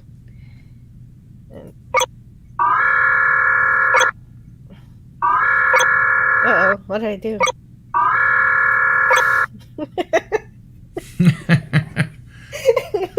You sounded the Klingon red alert is what you did. Oh, there it is again. Okay, at least I know how to exit it now. Yeah, okay, so that's that one. What's this one?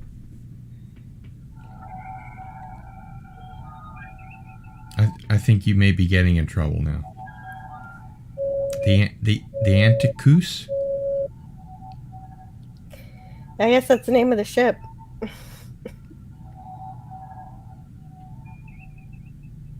I can't really click on anything here.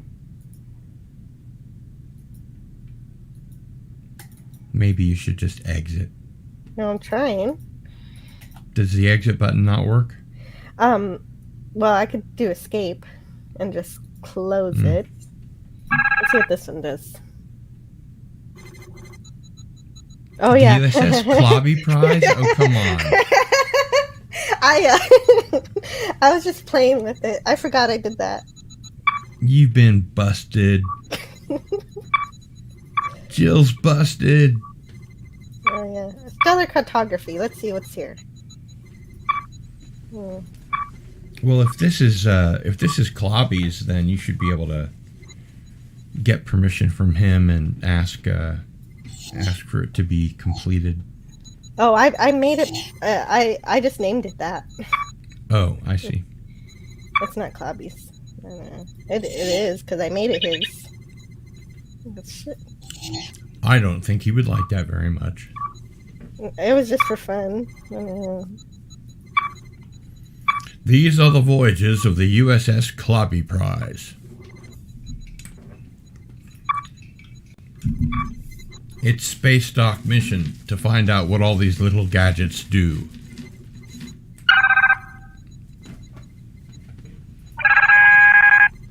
Holy cannoli. Hey, look, I can eject the warp core, right? There's a breach. You better eject the core. I'm trying to, but it's not working. Why can't I just destroy the ship? What's going on here? I guess when you're in the stellar cartography lab, you probably can't dump the core. Yeah, I guess so.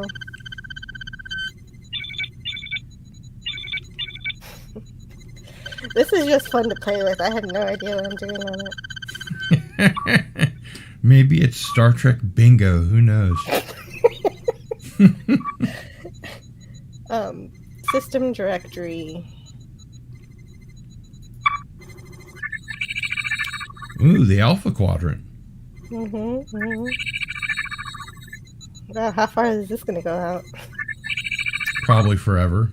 It looks nice, though. It's calculating all the digits of pi while you're scrolling through it.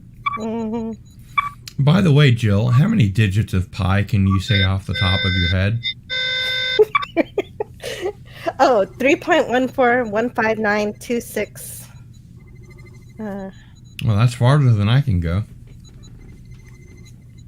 Might be 9 next. My dad told me, because he was a mathematics professor and computer science professor, that he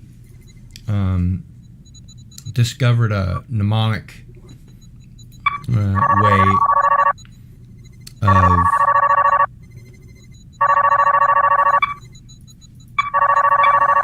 Sorry. Okay. All right. He discovered a mnemonic method of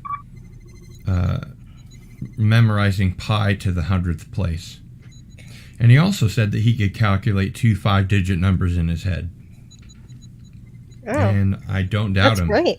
He was one of the smartest people I've ever met. Yeah, that does sound pretty incredible. I need a calculator for that. Yeah.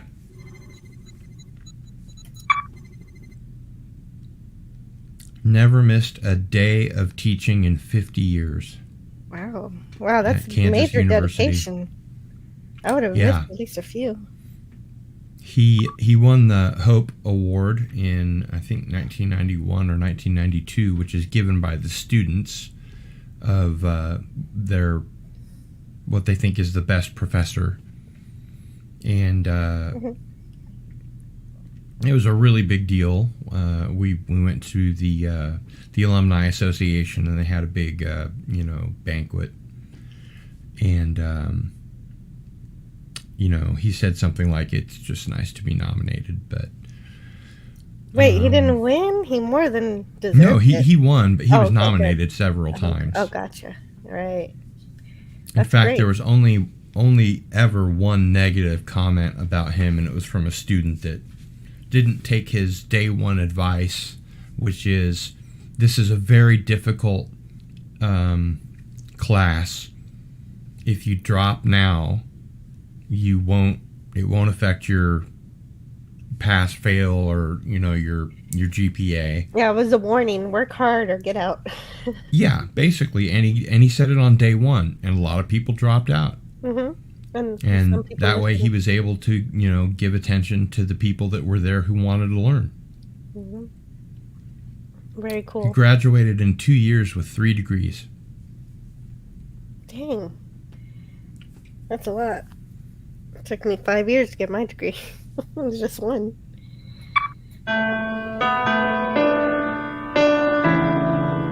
Okay, you should stop that now. That could be a copyright violation. Probably, but that was pretty. Okay. In fact, I recommend getting rid of this whole thing.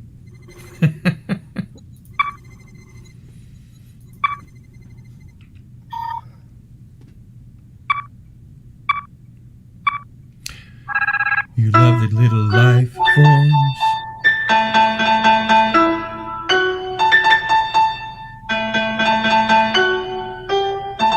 Oh my god, the piano is horrible. It doesn't sound anything like the tune. Well, that's good for the copyright, though. Yeah, but it's bad for whoever made this. It's cute. I think it's adorable. You tiny little life forms. Da-da-da-dum. Yeah. Keep doing that. That was when he first got his emotion chip, right?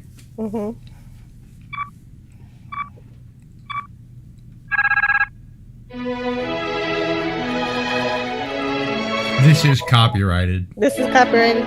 Yeah, Okay. which means you should stop. I know. I just wanted to go for just a few seconds. Even if it's copyrighted, I can do it a little bit.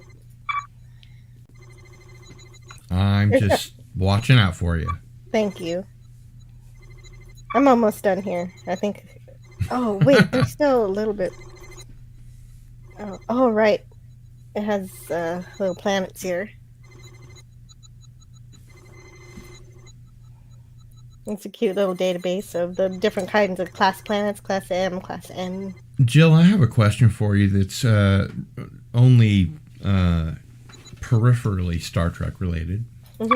What do you think about Elon Musk's interest in colonizing Mars?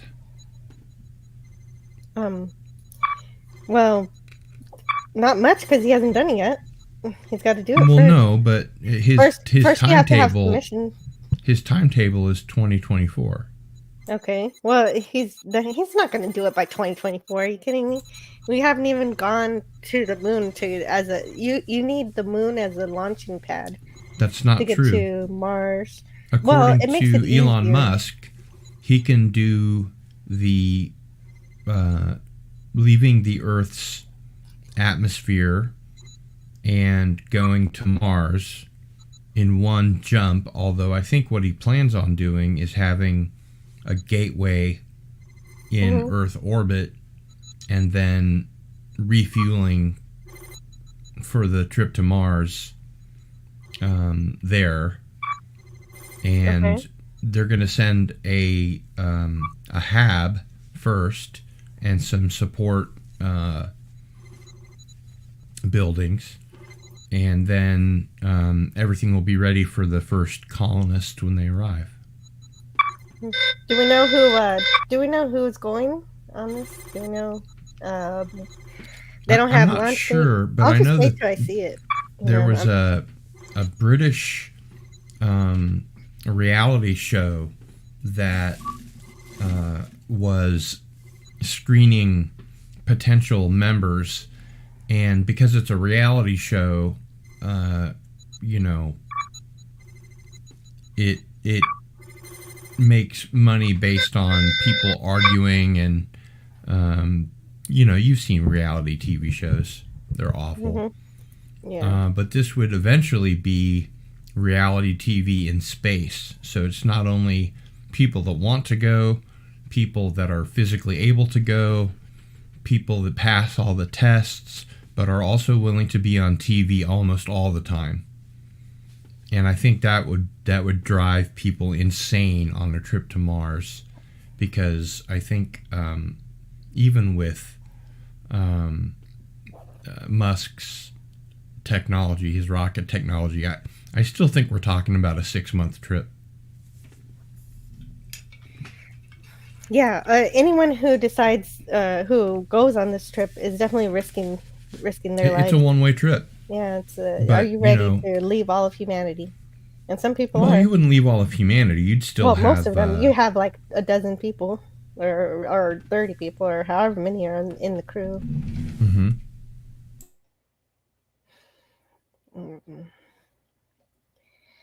Yeah, that's a good topic. I don't know if they're ready. Do they know how they're going to? Are they going to do hydroponics, or what? To create to feed themselves. Don't know. I can't imagine they wouldn't. If it's all right with you, Jill, I'm going to put a link into the private chat, and you can move it to the general chat if you'd like. It's a science fiction story that I wrote called Space is a Deadly Sister, and it was published on the Freezing of Fantasy and Science Fiction website. Okay. Eric Sander, hey, welcome. He says he has to build a starship that doesn't explode first. He's had over 100 ships that landed successfully. Every startup of a rocket company is going to have explosions. I mean, that's built into the budget. However, he did create the first rockets that weren't only reusable, but could land on a barge that was, maybe 30 by 30 feet at a specific location. And 2 at the same time, even. So, I mean, I'd go if they asked me in a heartbeat. I'd be happy to be, to go down in history as one of the first colonists of Mars. I might if I didn't have a family and everything. Yeah. But I don't have much time left, and so I'm going to go through my Strange New Worlds review. I did a quick little review of this non-Star Trek episode. Fair enough. So last time I had over-reviewed the Strange New Worlds episode because it had tried its best to actually write a Trek-themed episode while simultaneously disrespecting the spirit of Vulcans as much as it could. It turned at the end there, it turned Sarek into some kind of criminal because he rejected emotions or something. And then it bring up Sybok as if Spock needs any more estranged siblings. So, oh no. It was bad in that sense. Sybok is just one of the characters in Captain Kirk's dream when they're in Yellowstone. Right. Like Doomcock says, yeah. Yeah. Yellowstone is the only part of Star Trek V that is reality. The rest is Kirk's fever dream. It's just a fever dream, yeah. Great minds think alike. And even though it failed, it was trying to do Star Trek. But this week's episode of Strange New Worlds, it makes Voyager's Captain Proton episode, that one that was a parody of Buck Rogers, makes it look like the highest form of art and homage ever conceived. Actually, I really enjoyed Captain Proton. I love Captain Proton, but this is like a bad version of that. What was the name of the guy that played Tom Paris? Oh crap! I always get his name mixed up with McNeil. Robert Duncan McNeil. He pitched a Captain Proton show to Paramount. Well, at the time it was CBS All Access, but he pitched a Captain Proton show, and either they said no, or he withdrew it after he saw what they were, probably going to do with it. Mm-hmm. Yeah. No, I really like that too. But this doesn't do that. This is just sort of. This is worse than that. The Captain Proton shows were obviously a more lighthearted. Mm-hmm. That's what they wanted to do with this one. Kind of holodeck, thing for Ensign Kim and Tom Paris to do. And while I think, as far as verisimilitude goes, if I may borrow a Robert Meyer Burnett phrase, when you're out so far in the Delta Quadrant that it's going to take you 75 years to get home, probably don't have enough power to have holodeck adventures. But that being said, I thought that they were fun and lighthearted and interesting. Yeah, me too. I thought they were great. But of course, in TOS time, except for that one TA anime series episode, they don't really have holodecks. So this was created by some alien entity that's in some kind of nebulous or whatever. You mean on Strange New Worlds? Yeah. This one, it drops all pretense of being science fiction. So it wasn't. They weren't even doing any kind of homage to previous science fiction. Instead, they do one of a fairy tale. But at least this time, they admit it was written by an 8-year-old because it's They say that the alien took the idea from the doctor's little girl, who the doctor put this little girl on a transport buffer like Scotty did. Before Scotty does in Relics, yeah. So taking his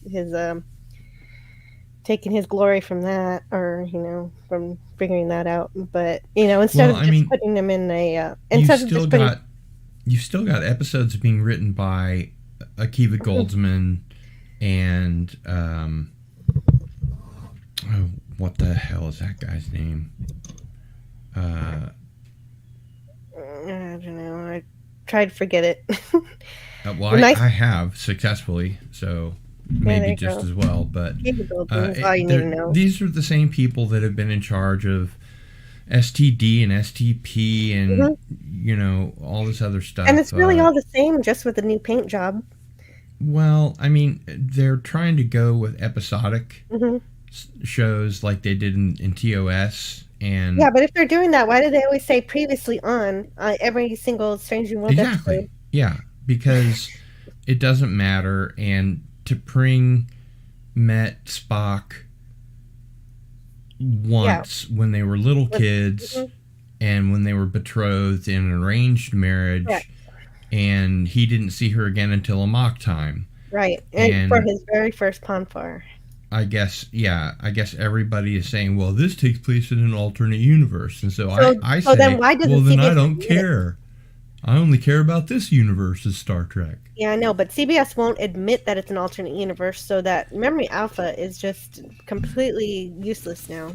Yeah, that's too bad. Hmm. But the nicest thing I can say about this episode is it doesn't introduce any new canon violations because it's complete fairy tale fantasy. I like fantasy, but if I'm in the mood for that, I'll pick up Tolkien, not Star Trek. And that's not even to mention that they can't really write in this genre either, because much of the acting was stilted, forced, and unfunny, really. And I say unfunny because I think that they were trying to make it funny. They were trying to get the actors to act poorly on purpose, I guess, for comedy, but it Well, wasn't I mean, amusing. that's a tried and true old Star Trek chestnut. Hmm. During the episode in which Uhura and Kirk are forced to kiss by the aliens that have the power of control over them. Plato's stepchildren. Plato's stepchildren. I was just going to say that. Um,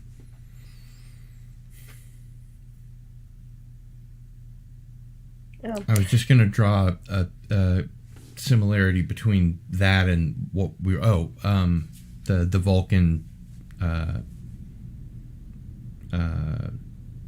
the Vulcan show of love on the original series was just this kind of thing, Hmm. and Right. having a relationship between T'Pring and Spock where she even comes on the Enterprise Right. She's is basically a is side character now. is ridiculous. Well, yeah, and she'll And probably she get a even spin-off. she got her own um, personal log instead of the captain's log in the last episode. Yeah, and there's ensign's logs, and Everybody it's has a just log except the it's captain. so dumb.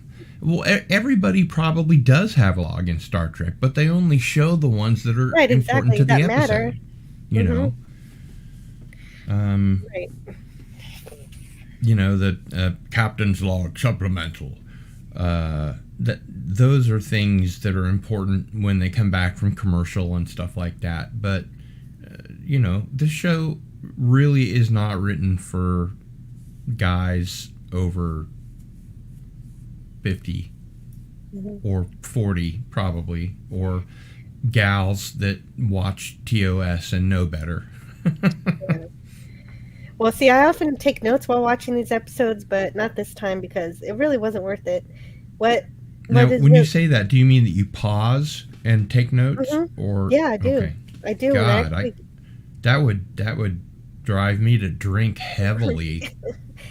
But what is actually happening here? I didn't do that for this. This didn't deserve it. It is that there's a disembodied conscious brain that has magically formed within this nebula, and that part in and of itself is not exactly bad. That's horrible But writing. it is terrible, right? Oh my God. And this nebula being has conjured this reality on the ship where the crew and decorations match the bedtime story that Dr. Mbenga reads to his daughter, except it's her version of the story that she rewrote in her Of mind. course. Yes. Yeah. So giving them the excuse to allow everyone to behave as stupidly Because as her possible. version of the story is the bestest Mhm. ever.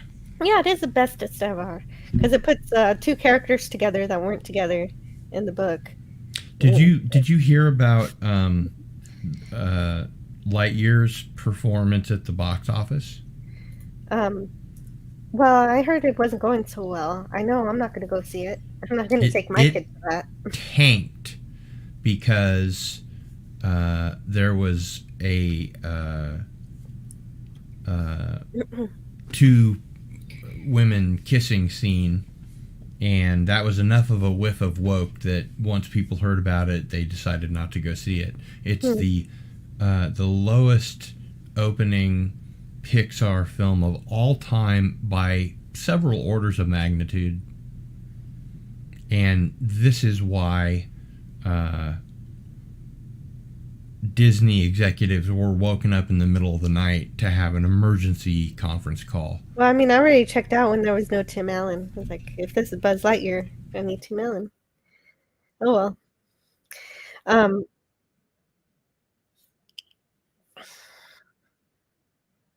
Getting so cheap, the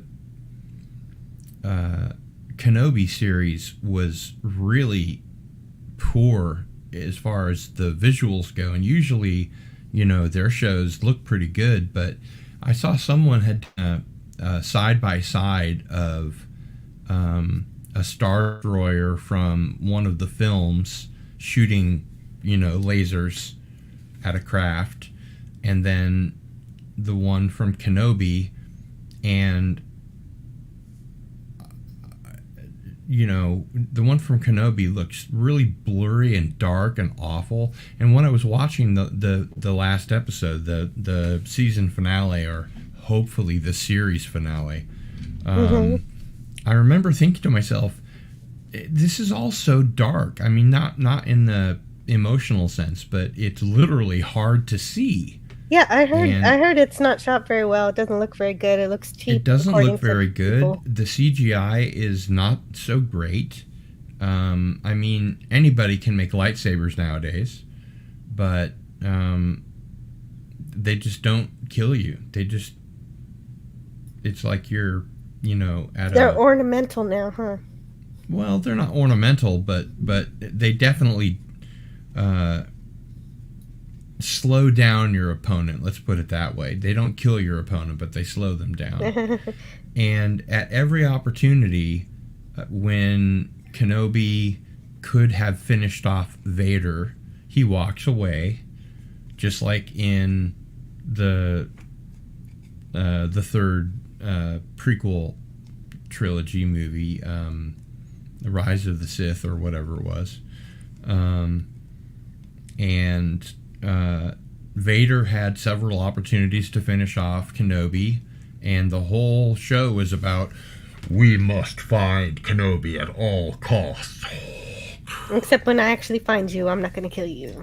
Yeah, I'm just gonna toy with you a little bit and then let you go away. And it's not even silly. It's just dumb.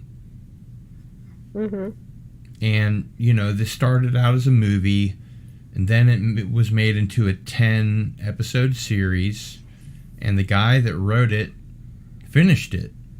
And then Kathleen Kennedy came in and scrunched it down to 6 episodes and injected all of her agenda, identity politics into it, and it really, really sucked. And there's no way to find out what the original writer wrote, because it's either property of Disney or they shredded it. Most likely they shredded it. Right, he could probably rewrite it later when he's able to, but right now, well, you'll never know what he really wrote. Yeah. That's a shame. But anyway, I got to get through this review so I can. Sorry, go ahead. Can leave. So the alien. So there's a little dog that the security officer has. She's like some kind of princess or whatever, and we don't know where the dog came from. Did the alien make it, or did somebody have a dog on the ship? I have no idea. But the Captain Pike is extremely ineffective. He's given the role of a deceitful coward who bows to the evil Queen Uhura. I don't know. I don't remember her name in the story. As soon as he can, so he's just terrible. And more than once, they bring back the I Like Science line in full force, having both the chief engineer Hemmer and Ortega say a variation of the line. And I'm just wondering why I'm torturing myself with this stuff. It's not even to mention the red shirts that number 1 kills when I think she kills. She was some kind of huntress in the story, and they never explain what happened to them after she shot them with arrows and they went down. So maybe the ship's surgeon, Dr. Mbenga, just forgot about it. Probably forgot about it. Yeah, they're red shirts. It's fine. Nah, it'll be fine. Then the conclusion was he ends up letting his daughter decide to become a beam of energy to fly around in the cosmos with this alien. Huh? His 8-year-old daughter? Yeah, yeah, yes. And I'm Oh my usually god. so usually I like emotional stuff with kids, but he lets her decide when it should have been up to him.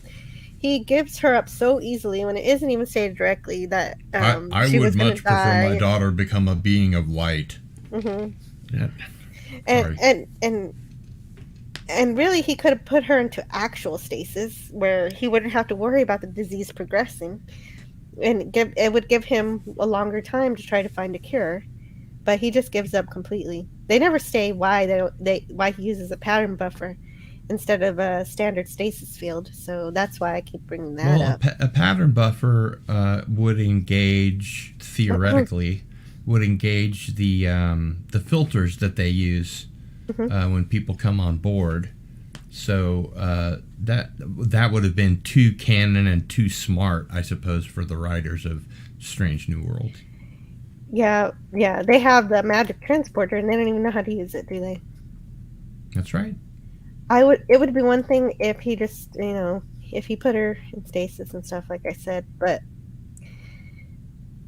no, it seemed like he could have had some time to figure out how to save her, especially because the last episode, they actually found a planet of people who could have saved her. But there was some kind of drama with being able to do that, but they could have figured that out at some point. I have my magic transporter lamp on in honor of your episode today. Oh, nice. Also, how much exploring was that little girl going to be able to do? Nebulas aren't exactly like spaceships that can travel to different worlds, so basically this alien is just keeping her in the nebula and creating fantasy worlds for her to live in, based on Do you whose think knowledge? that this might be kind of a ripoff of Wesley Crusher becoming a traveler? Oh, hey, no, I didn't think about that. Well, at least Wesley could actually travel. She's just stuck in a nebula getting fantasy worlds that this nebula makes. And so she's been in Arrested Development the whole time, and so she leaves off with this alien, and she instantly comes back a full-grown woman saying, "Thank you, Daddy, for doing this for me. This was the greatest thing ever." But really, she's been stuck in Arrested Development for all this time, and so she's not really physically somehow she's grown up, but mentally she has to still be, a 8 years child. old. Yeah. I mean, the only did the computer read the data bank for the ship?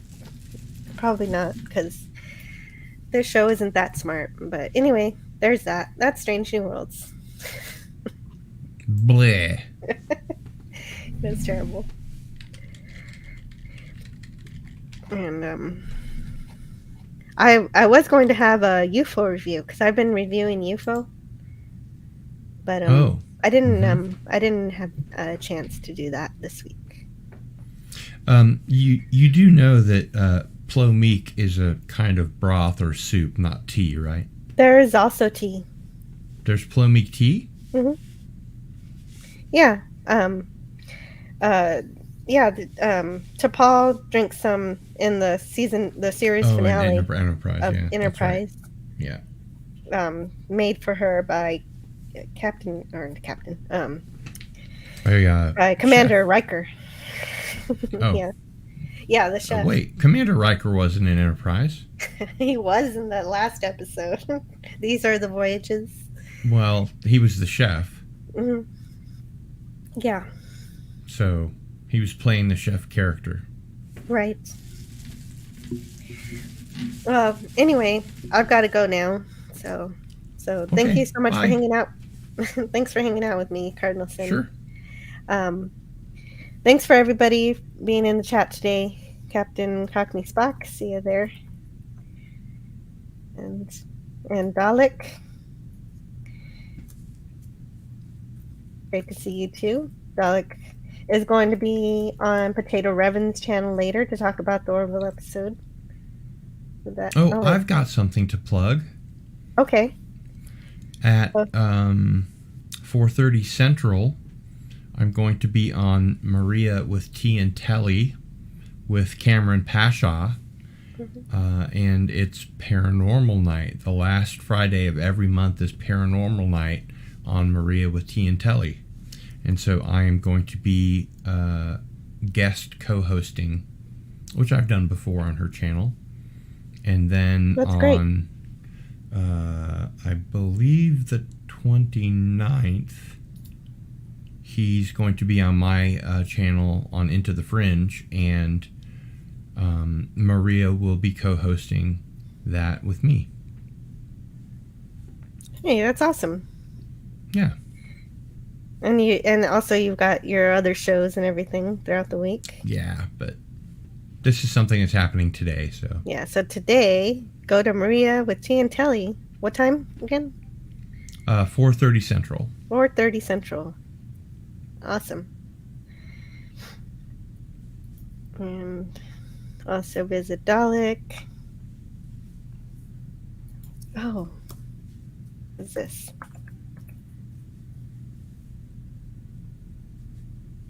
And we also had Arabic Sonder today. And another small piece of news, which you're aware of, Jill. Mm-hmm. I don't have to be big for this. That's okay. It's today I released my my second appeal video for monetization. Ooh, okay. Good luck on that. I think I sent you a link to it in Twitter or in the Mod Squad group. And okay, I hope it works out. So I'd be interested in getting your feedback at some point. Oh, sure. I'll check it out. And thank you for stopping by, Red Monarch. I know I scared everybody off with that LCARS. Maybe it's too loud or something. It was fun for me, though. As long as you had a good time. I mean, I had a great time with that. People come to your channel on YouTube for you and for your content. And if they don't like the content creator, the host or the hostess or whatever, it doesn't matter how much they like the material. They come because of you. Thank you. Okay, that makes sense. And then there's King Dolphin. We had Aaron Feliciano with his King Dolphin TV. Thank you for being here. And also Doc Valiant. Great comments today. Thank you for being here, Gorilla. Gorilla's Random Thoughts also has a channel. On Thursdays, my favorite show that he does is on Thursdays he takes a movie that's been panned, that's terrible movie or episode that everybody hates, and defends it. That's a good idea. Yeah, it's pretty cool.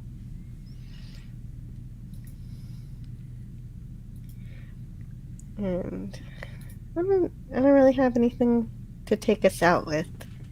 Let's see here. Oh, let me check something.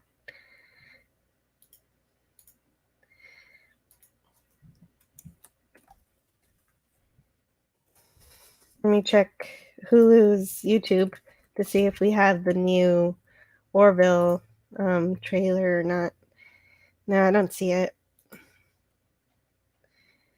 No, they haven't. Darn, they haven't released that yet. If anybody has it, Egotastic Fun Time would have it. Or JP, what is it called? Talking to Orville. Talking the Orville, yeah. Yeah, he changed it. He did, and he even took a poll about what he should change it to, and then he just picked something out of his butt.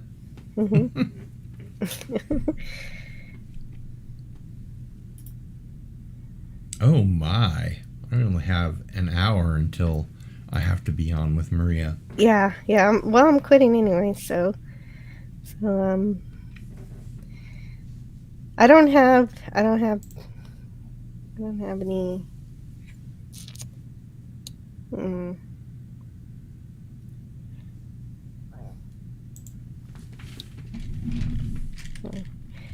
I made this for Clobby. Or I clipped this for Clobby the other time. Listen, you bunch of tarts, it's clobbering time! He's not That's here, great. but he's not love here. Red But Dwarf. I wanted to play that anyway. That's in honor of Clobby, who's on the road. I remember actually watching that episode recently. I did too.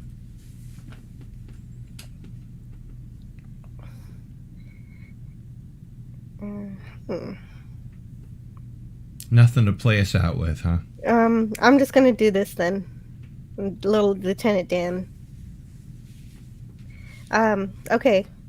Everybody, I think probably Bird of Prey 5 is doing Bed Life. I really like Bird of Prey 5, so if you still wanna check Raid out on his Bird of Prey 5. Yeah, so go check out Bird of Prey 5's. Let me double check that he's streaming. Yeah, he's doing Bed Life, so go there for sure. Yeah, Go to Bed Life. Go to Bed Life. Go to Bed Life. Let me see here. To the chat. And there's Cardinal Sin's channel. And Boys from the Dwarf. there's Bird of Prey 5's link to his stream. So everybody have a great day.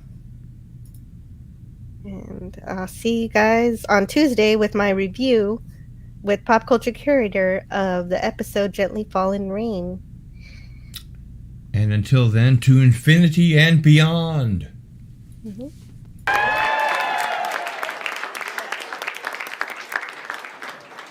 like music? Huh? I was just asking if you like music. I do, Dan. Yeah, I like music. I like it too. And food.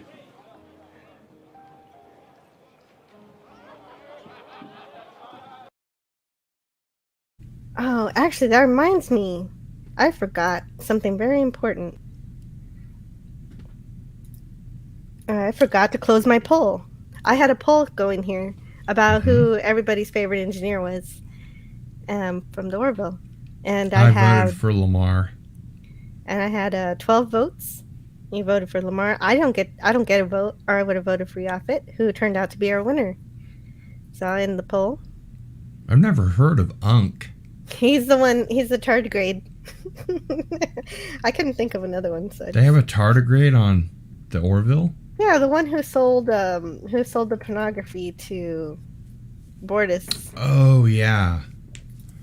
Wow, I didn't realize he was a tardigrade. He was a really big, bulky, hairy creature. Well, they don't say what species he is, so I just call him that. Yeah. A lot of people do. Poor Lieutenant Dan didn't get any votes. No pancakes. I really hope that the Orville sways away from this this last episode's type of Me too. I hope that's just thing. a one-off, and we don't see any of goes that ever back to again. what they were doing before. I mean, the first two episodes were really great. Oh, hello to Snortapoopus in the chat. I'm closing my show now. I was just closing out my poll for favorite engineer of the Orville. Yaphit wins, but Lamar's a very close second. Indeed. And one person like Dunk. So, maybe this time I will close with this instead. This is... Where is it? Let me see if I can find it. Oh my god, my cat is hungry. Oh no, a hungry cat. Yeah.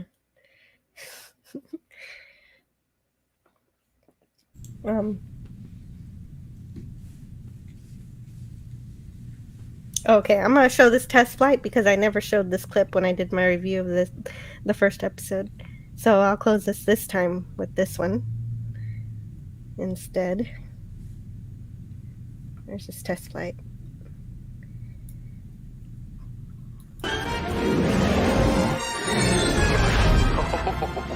Ensign, go straight. scratch the paint. Wouldn't dream of it, sir.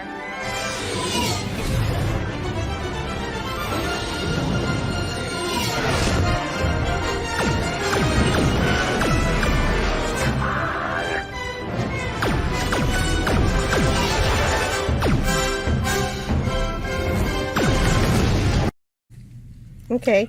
I found it, by the way, really odd that they did this kind of live fire test around all these other ships.